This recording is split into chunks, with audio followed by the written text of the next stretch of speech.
მოკლედ, კვირანახევარი გავიდა. კონდა თუ არა სათანადო დრო იმისთვის, რომ შენი გამოსვლა და ბრძოლის შედეგი შეგეფასებინა. რაიმეს ხო არ გიცვლის ეს შედეგი? ყველაფერს ცვლის, არ მეთანხმები? ვარჯიშის მხრივ არაფერი იცვლება. მხოლოდ ბრძოლისას.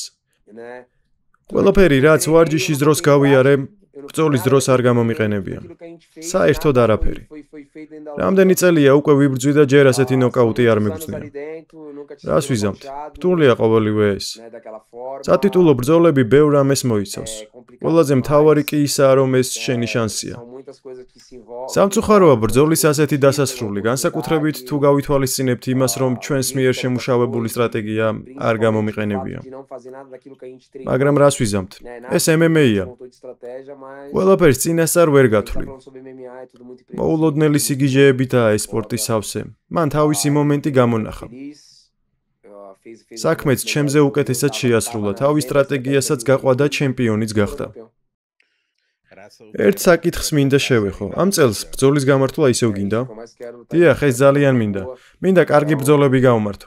არ ვიცი ვისთან, არ ვიცი ზუსტად როდის. მე ვფიქრობ, რომ ამ წლის ნოემბერს ვიჩხუბებ ისევ. შვენიერია. ახლა მინდა ცოტა სენსიტიურ თემას შევეხო, ჩარლზ. თუ არ ვცდები ამ წელს, ძალიან მალე 36 წლის გახდები. ასეთი მარცხის შემდეგ, შენი აზრით, მეორე შანსის მიღებას ცოტა მეტი დრო დასჭირდება? ტიტულთან დისტანცია გაიზარდა, არა? ქამრის მოპოვება ისევ შენ მიზნად რჩება?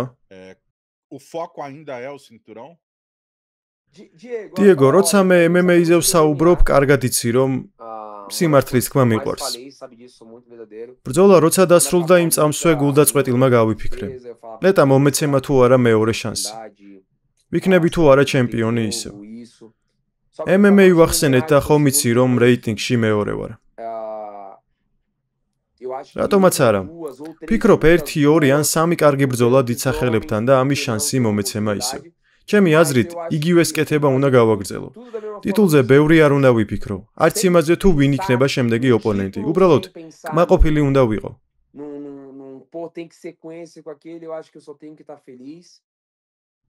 კარგი ბრძოლები უნდა გავმართო, როგორც უკვე ვთქვი ნოემბერში მინდა ჩხუბი.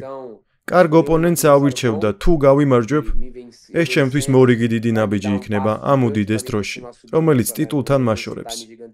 ყველაფერი ჩემს ცხოვრებაში უფლისნებით ხდება. ამ შემთხვევაშიც თუ ღმერთი ამის შანსს ისევ მომცემს, როგორც ყოველთვის მინდა უფალსვე მივანდო ჩემი ბედი. მე უბრალოდ ჩემს მოვალეობას შევასრულებ.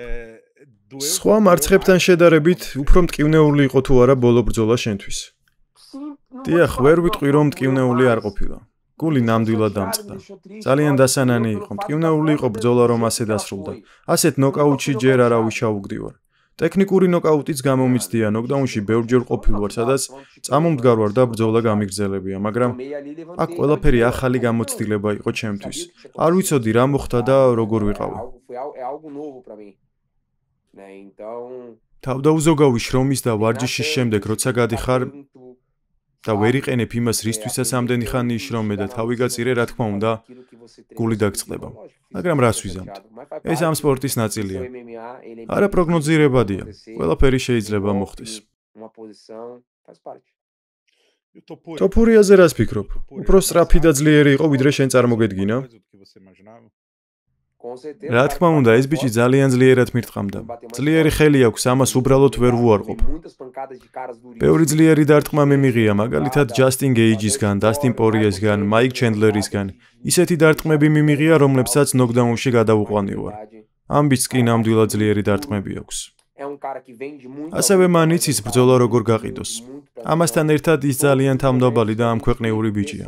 მასთან პირადი შეხვედრები კეთილგანწყობილი და პატივისცემით სავსე იყო. ის ბრძოლებს ყიდის და საუბარი მოსწონს, თუმცა ძალიან თავაზიანი პიროვნებაა. ამას დამატებული მას ძლიერი ხელები აქვს. ამას იმიტომ არ ვამბობ, რომ მან მე დამამარცხა. ან შოუს დგამს, არა, ნამდვილად ძლიერი დარტყმები აქვს, კარგად მოძრაობს და იცის შედეგი როგორ დადოს. ის ნამდვილად ძლიერია.